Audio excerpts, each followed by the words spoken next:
single person out can't be guaranteed of anybody. Was he lowering expectations for smaller but still significant population that's trying to get out, that's still there? That wasn't his intention, Amr. I think what he was conveying is that at a time where the Taliban is taking over the country, certainly not our preference, as you all know well, it is not going to be possible for every single Afghan, millions potentially, who want to leave Afghanistan to be evacuated. At the same time, I think you also heard the president make clear that there is not an end to our commitment to getting American citizens out who are not ready to leave, and to getting partners out and those who have served alongside the United States over the last 20 years. And just real quick on the Taliban, they are in charge of the perimeter.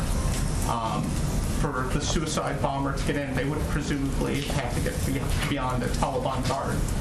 So why isn't the Taliban in part responsible for what happened today? Well, I think General McKenzie addressed this earlier this afternoon, and he made clear, and I understand your question is slightly different from that, but I think it's worth repeating and important to repeat, that we don't have any information at this point in time, and that has not changed over the last couple of hours, to suggest that the Taliban had knowledge of or was engaged in or involved in this attack. Obviously, what happened today and the loss of lives of U.S. service members, of Afghans, is a tragedy, is horrific, is one of the worst things, if not the worst thing we've experienced during President Biden's time in office. But again, we don't have any additional assessment at this point in time. Go ahead. Just a few things, Jen, to clarify. Thank you. He talked about the ongoing mission to get people out after the 31st. But to be clear, as of tonight, is it still the plan to get all U.S. forces out by August 31st? Nothing has changed on that timeline. Okay. Did the president, based on his public comments over the last few days, did the president see this coming? Well, I think what you have seen the president say, and many members of our military and our national security team say, is that we have been closely watching and assessing the threat of ISIS-K, and that we have had increasing concern about that threat growing over the last couple of days.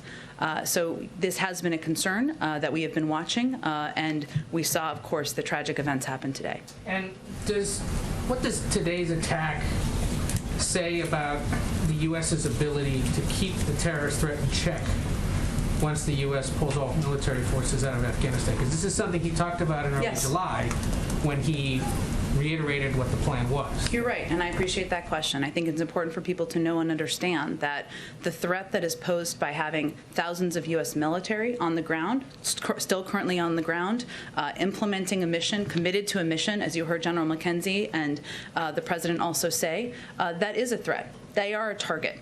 People gathering around the airport, that is a threat, that is a target. But ISIS's ability to target individuals who are on the ground in Afghanistan is very different from ISIS's ability to attack the United States and attack the homeland. And we will maintain and continue over the horizon capacity with presence and partnership with countries in the region to ensure that they don't develop that ability. Do you know yet if he would go to Dover to greet the caskets of those that were killed? I'm certain the president will do everything he can to honor the sacrifice and the service of the lives who were lost today. I will note you didn't ask this question, but some others have asked it, and he didn't have the opportunity to ask it. So let me answer it to provide you an update on. I know some have asked about whether he's called the family members, and for those of you who have covered this, you know the process. But for those of you who have not, or people who are watching at home, the process would first go through the Pentagon. There is a next of kin notification process. I know General McKenzie spoke to this earlier today. That is the process that is still underway at this point in time. Until that process concludes, the president would not make a call, because that's the first step in the process. And then in terms of additional steps, such as Dover, of course, he would consider and want to be a part of any means of honoring the lives that were lost today. Go ahead. Thank you, Jen. General McKenzie described this, one of the explosions at the Abbey Gate happening at a point after someone had been searched by the Taliban. How is the United States still going to work with the Taliban the way that the president is describing, or just did in his remarks, to get American citizens and Afghan allies out if that is what we're working with? Look, I'm not trying to sugarcoat what we think of the Taliban. The Taliban is not, they're not a group we trust. They are not our friends. We have never said that. It is also the reality that the Taliban controls large swaths of Afghanistan. And to date, because of coordination with the Taliban, we've been able to evacuate more than 104,000 people, save 104,000 lives. And that coordination is necessary in order to continue our evacuation measures. Now, I understand your question, Peter, and the questions of others on what they knew or what their role was. There's no assessment we have at this point in time of their involvement in this. Obviously, that's at this time. If that changes, we will let you all know. And does the president really think that they are going to be reliable partners if we're already getting reports that they're not letting Afghans to the airport and the U.S. is still at the airport? Well, I think you mean after the 31st or moving over the next couple of days? Well, we've heard that it's already happening. So does he think that's going to get Well, I note also that, as the president just said, more than 7,000 people have been evacuated over the course of the last 12 hours. That is while there was an active attacks that were happening. Those are individuals who were let through gates, who were let onto planes, and got us well over 100,000 people who have been evacuated. Again, this is not about trust. This is not about relying on the Taliban as an equal partner. No one is suggesting that. But because they control large swaths of the country, including a lot of the security perimeters around the airport, we have to coordinate with them in order to get people out. We'll continue to do that. Go ahead. But so one more thing I would say is that we have an enormous amount of leverage. This is our view over time. That includes economic leverage. It includes leverage that we will make clear to the Taliban as it relates to coordination, continue to get American citizens and our partners out. Go ahead. Jen, there have been reports of explosions happening throughout the afternoon in Kabul, or evening now, obviously, and some reporting to indicate that this is the beginning of a process of the U.S. military beginning to destroy equipment on the ground. Can you confirm that that's what's taking place? I would refer you to the U.S. military on specific steps of their retrograde process, which, as we know, would have to take place in advance of a departure. And then in terms of what we've heard from the Pentagon and then the president just articulated, which is his confidence that they have enough troops on the ground at this point to continue to facilitate the mission. I guess the question is, how can that be the case given what we saw today, the tragic loss of life? Doesn't that call for additional troop levels potentially needed, reinforcements needed on the ground? And additionally, what is the concern for the ongoing threat that ISIS-K continues to pose to these efforts? There is an ongoing threat. And every day that our troops are on the ground, they are at risk. And that's a reality. And as you saw the Pentagon brief out earlier today, these were attacks that we had obviously had intelligence in terms of over the last several days of our rising concerns. But I will tell you that as it relates to your first question, Mike, you know, I've been sitting in these meetings as well, and every single meeting the president asks the Pentagon, nearly every meeting before they conclude, is there anything else you need to conclude your mission? Do you need equipment? Do you need troops? Do you need resources? He's asked them that again today as it relates to completing their mission over the next coming days and going after the individuals, the terrorists who killed service members today as well. Go ahead. Thank you, Jen. You just noted you were in some of these meetings today. Was there ever a point where the president was reconsidering this deadline of having all U.S. forces out by August 31st? No, and here's why.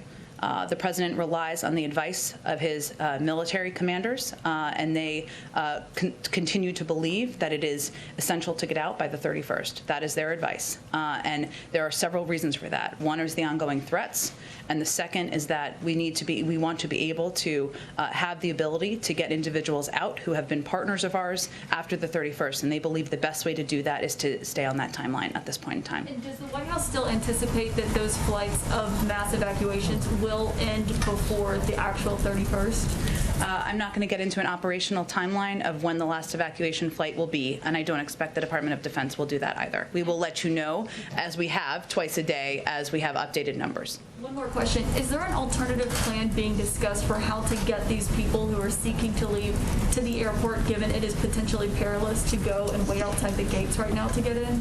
There are a range of operations and operational approaches that our commanders and military on the ground have been utilizing over the course of several days, if not more. I'm not going to outline those from here, but that is why they're in touch with American citizens, why they're in touch with partners we're working to evacuate, to get them safely to the airport and evacuated at the appropriate time.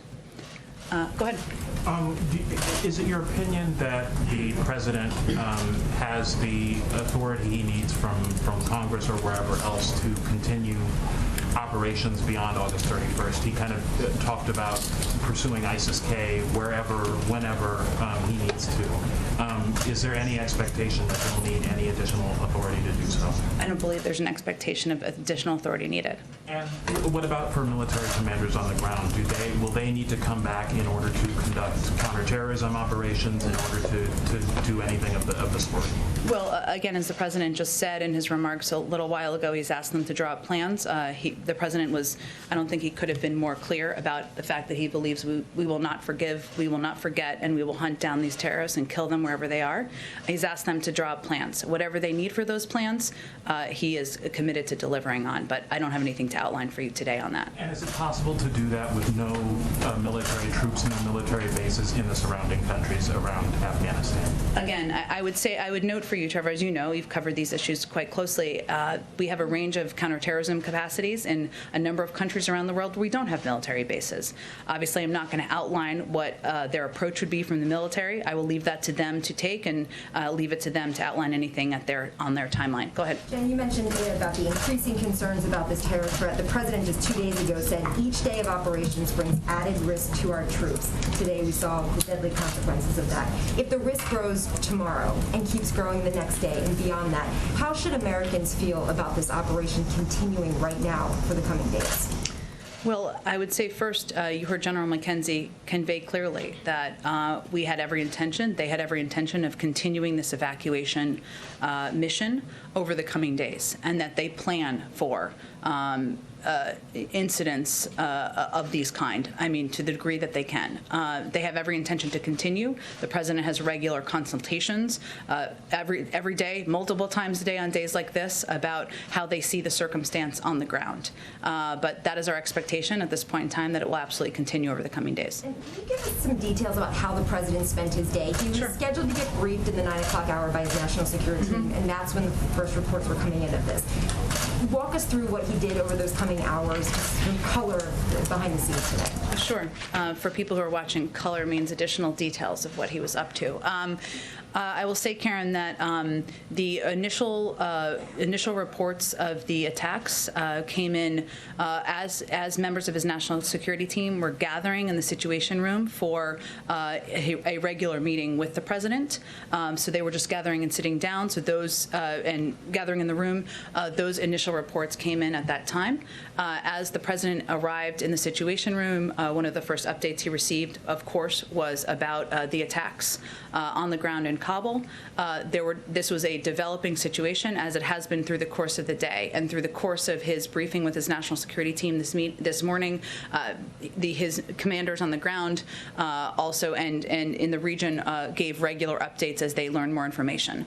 Once he left the Situation Room, those updates proceeded through the course of the day. He's been in constant contact with his national security advisor, his Secretary of State, Secretary of Defense, and military commanders, both here and in the region throughout the course of the day, receiving updates on what's happening on the ground. Was there ever a second meeting of that entire national security team with the president in the sit room again? No, this was just regular ongoing contact with members of his national security team through the course of the day. Just to clarify, since you said you were with him, how was he? How was his mood? How was he in dealing with with the incoming information? How was he in asking the questions of military commanders, et cetera? Well, I would say that anyone who's watched the president up close, which is most of you, knows that the putting the lives of servicemen and women at risk and those decisions that you have to make as commander-in-chief weigh heavily on him. And as I noted a few minutes ago, any day where you lose service members is maybe the worst day of your presidency, and hopefully there's not more, but we are certainly early in the presidency at this point in time. So I would say, he was somber, and as he said today, outraged at these terrorists taking the lives of service members. and he wanted to make clear to the public. He wanted to have all the information that he could before he spoke to the American people, so he could convey exactly what we knew at the point in time where he addressed the public. And he has wanted very detailed updates of exactly what we know about what is happening on the ground, and that is why he's been in constant contact with members of his national security team. Sorry, just quickly, can you confirm the reports that it is now 13 U.S. service members who have died? I would leave that to the Department of Defense to confirm any additional casualties. Go ahead. Thanks, Jen. You talked about the ongoing threats earlier. We heard from General McKenzie talking about, this, quote, extremely active threat streams. But how would you sum up right now the level of confidence that the administration has that there won't be another attack like this before the completion of this evacuation mission? I can't give you that assessment. As I think our national security team has said, members of our national security team, these are ongoing threats. We are watching them closely, but I can't give you that assessment from here. Go ahead. Can you speak a little bit to what the impact on flights has been? You've been touting U.S. and coalition flights, but this attack has slowed some of those flights from coalition partners. Other countries are now out. Does this restrict bandwidth that you thought you would have for the next 5 days to get people out? Are fewer Americans and Afghan allies, SIVs, et cetera, going to get out because of this attack? It's a good question, Josh, and one of the reasons we put out the numbers twice a day is because we want you all to have an understanding of how many people were able to get out. I would note that more than 7,000 people were evacuated over the last 12 hours. Those include members from coalition partners, and we're working now, and this is one of the pieces the president's been focused on, is getting as many people out and onto these planes as possible, even as we're working to address these security threats on the ground. But I don't want to give you a prediction because our U.S. military is incredible, and they are working even while they are facing these security threats to continue the evacuation mission. What do you believe to be the case at the airport now, I suppose, not particularly at this hour, given the time will be there? Can Americans go? Should Americans go? Are Afghan SIVs getting through Taliban checkpoints and to the airport? Are you still discouraging them from doing that? What is the situation on the ground in that perimeter? Again, Josh, I would say that we are giving very specific direction to individuals, American citizens and others, on when they should come to the airport, where they should meet, how they should come to the airport. We're obviously not going to outline or detail those from here or in any public manner, but that is certainly the direction we would be giving to people, to pay attention to the security alerts and to pay attention to notifications and contacts they're receiving from us or coalition partners. I'm sorry, just to clarify, there were warnings that led up to this attack. Other countries have been warning, the administration has been warning this is a dangerous situation, et cetera. Can you speak to whether there were specific indications that this was being planned, and if so, do you have specific indications that other ones are being planned now? I'm not going to get into specific intelligence, but I will tell you and confirm for you that the threat is ongoing, and we are continuing to watch and assess the threat. Go ahead. Thanks, Jen. President Biden has spoken a lot about the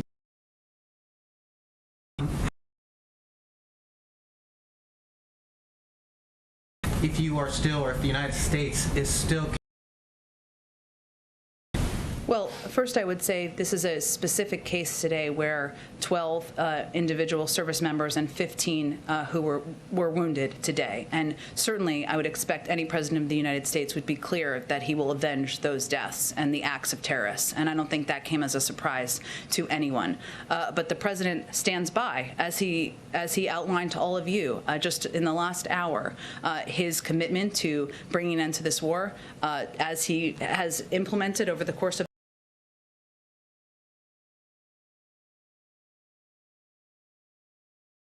thousands of troops back for an endless war that we've been fighting for 20 years. If I may ask a bit of a related question to Josh, when the Obama administration was bringing in Syrian refugees, there was a lot of pushback from various states and locales about refugees coming into their communities.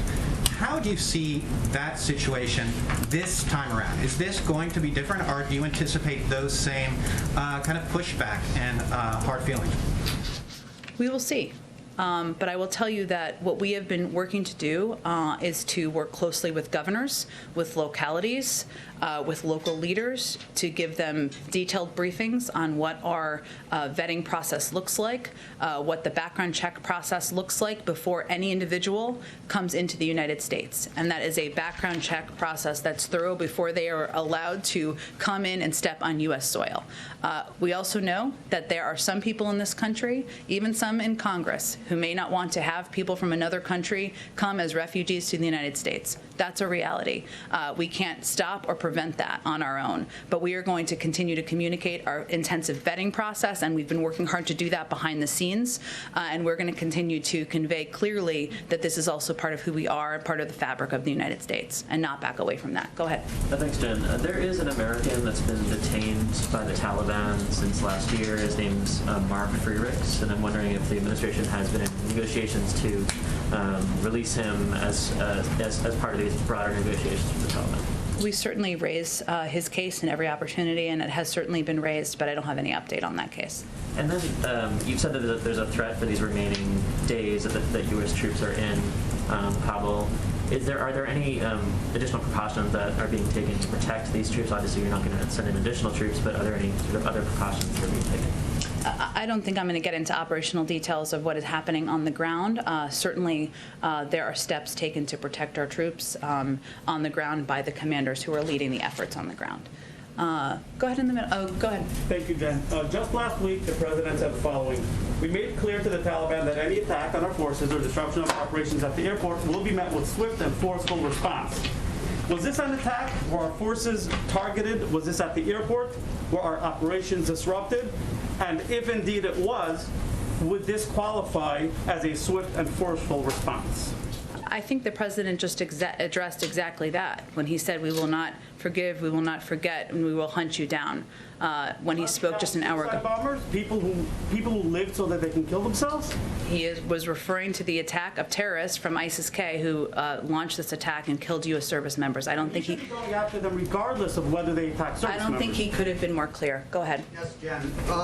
At least 67 House Democrats now have signed on to a letter asking the president to raise the refugee cap in fiscal year 2022 to at least 200,000. I think you're looking at about 125,000 right now. Is that something that the White House is willing to accept? I have not talked to the president about this specific question. What I will tell you is that what we are trying to do is get our muscles working again, both in our systems and the incredible refugee groups that are working on welcoming refugees from around the country and working on getting our vetting processes and systems around the world that need to be in good shape in order to welcome refugees, to get as many as we can. But I have not had a conversation with him about raising the cap beyond the 125. As you said, I'm happy to do that. Go ahead, Eli.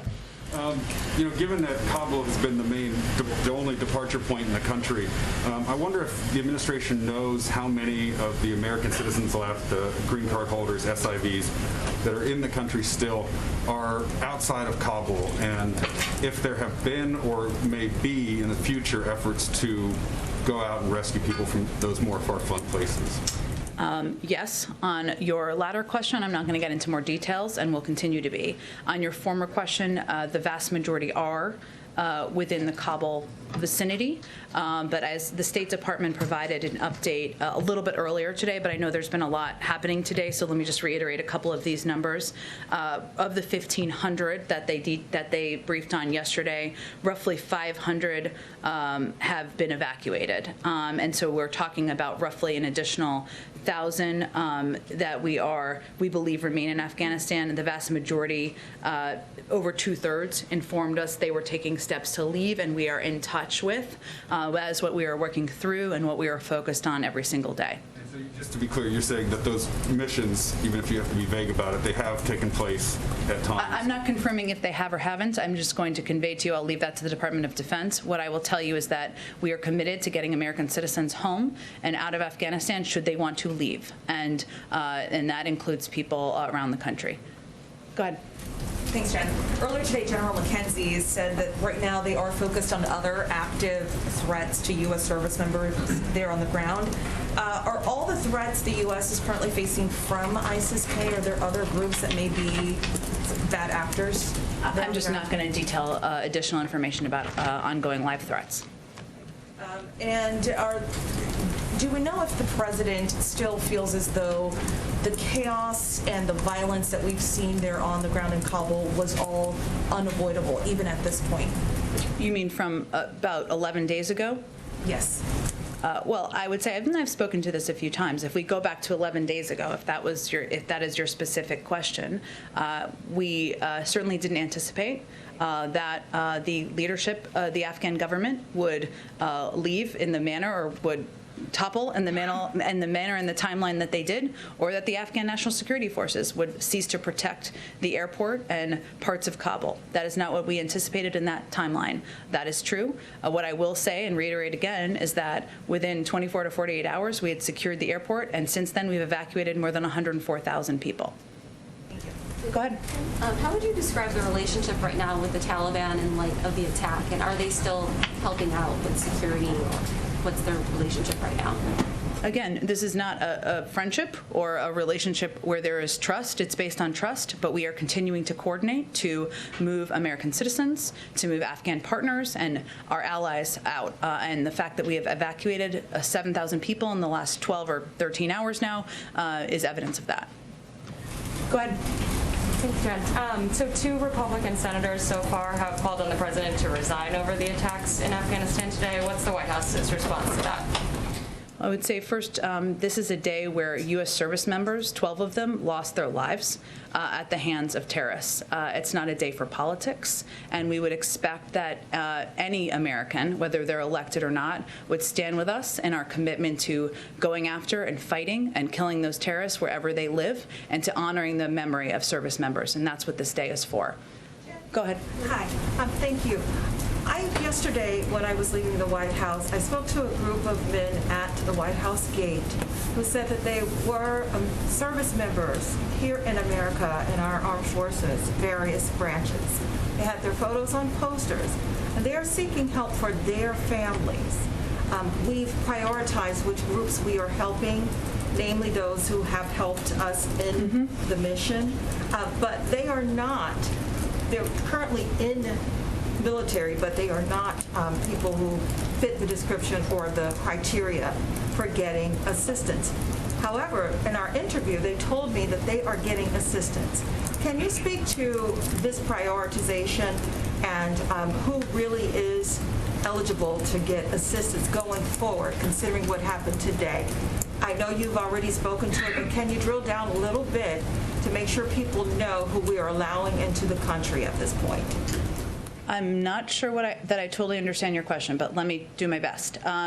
American citizens, which I assume these U.S. service members are. They serve here in our country, but they're from Afghanistan, and they have family members there. So they said they went to the State Department, and the State Department was helping them get their family members in, and they wanted to get attention so that other people in their situation could get their family members in. And they didn't seem to fit the criteria, so I'm just asking you to clarify. Are you concerned that we're helping the family members of people who have fought by our side for 20 years, helping them come to the country once they've been through a thorough vetting process, or what's the root of your question? The root of my question is consistent information for those who need help. So I've been doing some reporting around people getting correct information about the process. So I want to be able to say in my reporting, if you meet these qualifications, you are the folks who can come into the country. And I think a lot of people want to know that information. Does that make sense? I think we've been very clear, Mona, that U.S. citizens, their family members, some of those are dual nationals. Many of them who are left are dual nationals. Some of them may have lived their whole lives in Afghanistan. Immediate family members, that means spouses and children. It also means SIV applicants and others who might be eligible for a range of the programs we have, and vulnerable populations. That does have a broad range of meanings because there are a lot of people who are vulnerable in Afghanistan, and we're going to work to get as many of those people out as we can. There's a range of programs. If individuals have questions, information is available on the State Department website and the Department of Defense website. Go ahead. Thank you. Over 65 Democrats in Congress are calling on Biden to raise the refugee cap to at least 200,000. I think I just answered this question. Oh, another one. Sorry. Okay. And then the president had cited intelligence data earlier in the speech that ISIS-K had been planning attacks on U.S. personnel for quite some time, and that was in part why he was trying to get everyone evacuated by August 31st. But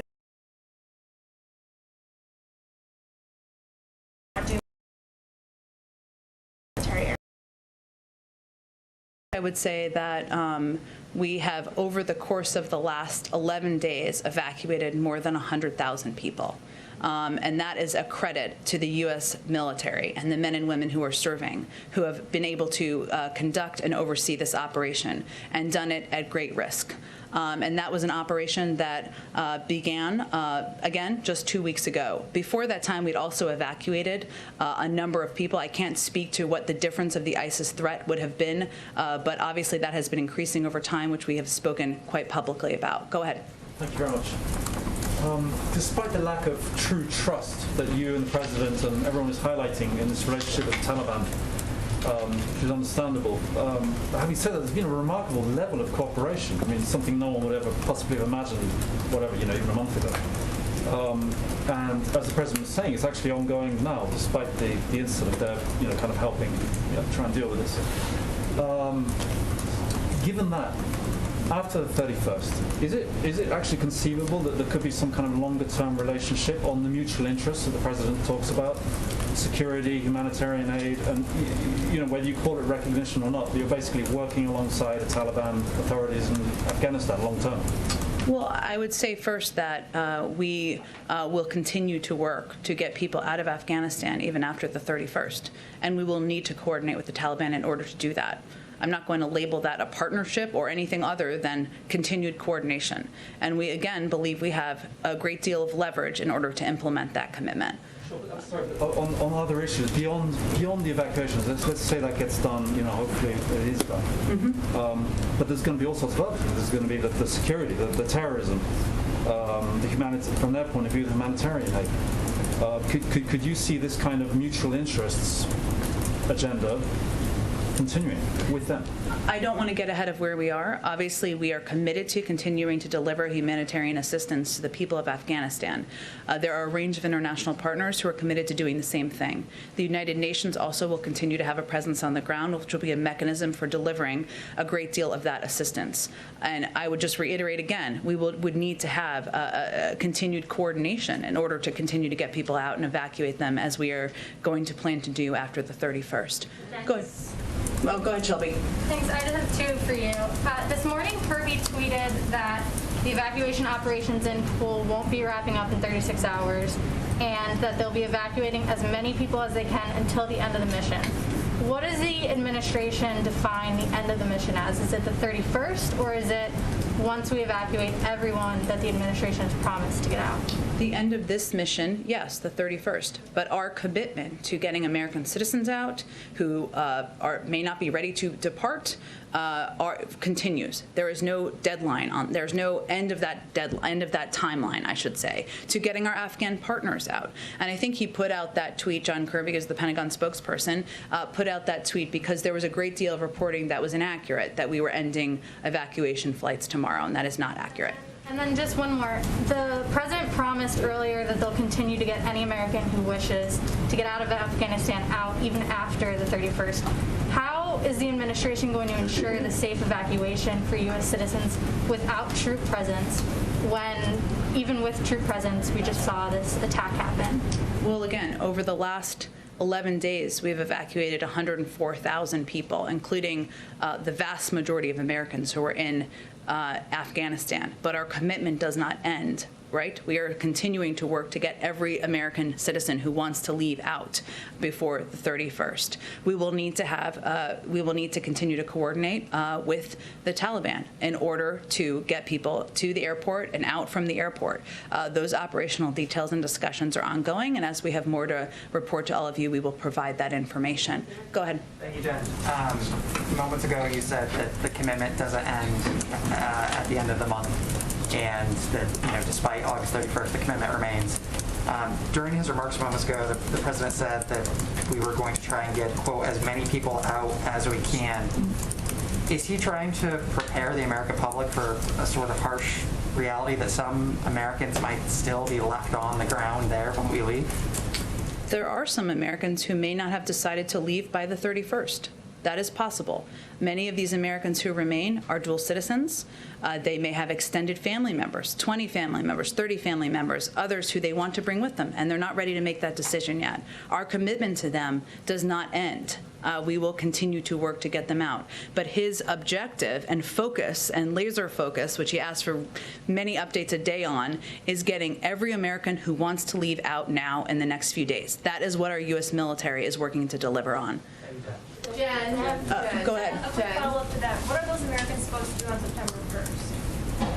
We have been reaching out, in touch with every single American who has reached out to us and we have contact for via phone, email, text, WhatsApp. That will continue.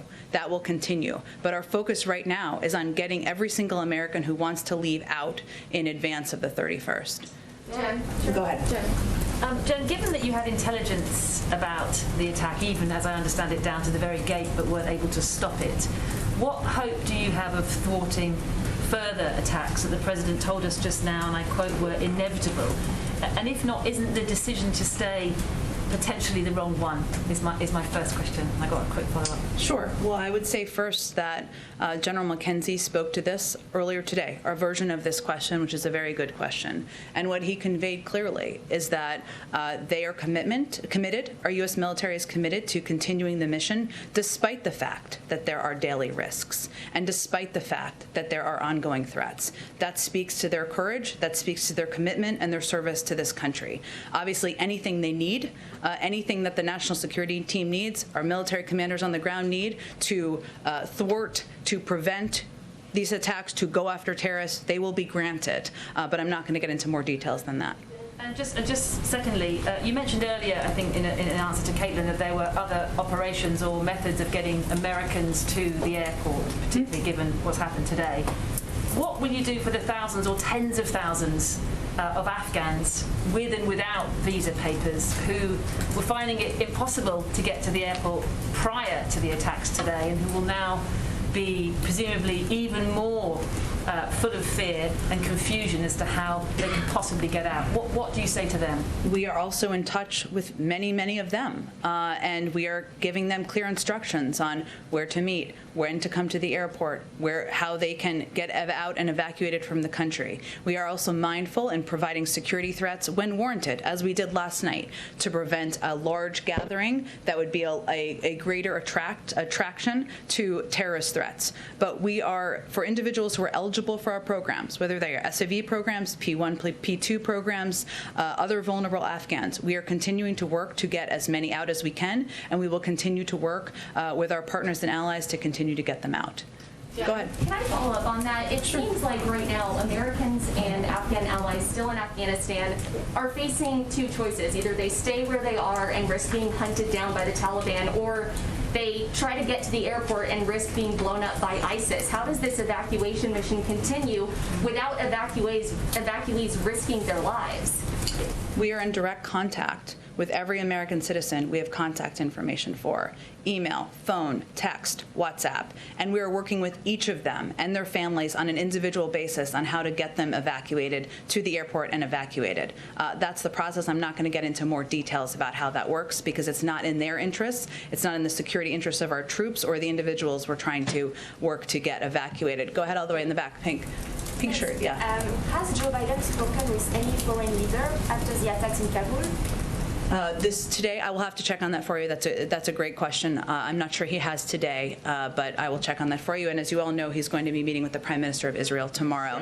Okay, thank you, everyone. Does the President report having Secretary Austin focus on a stand down to address extremism in the military, or Mark Milley saying that the greatest threat to democracy in our country was people who believe in election fraud? Given this, I mean,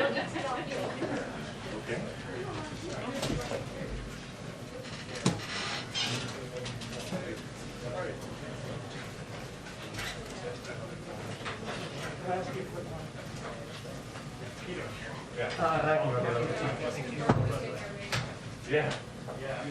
American people have been waiting for this.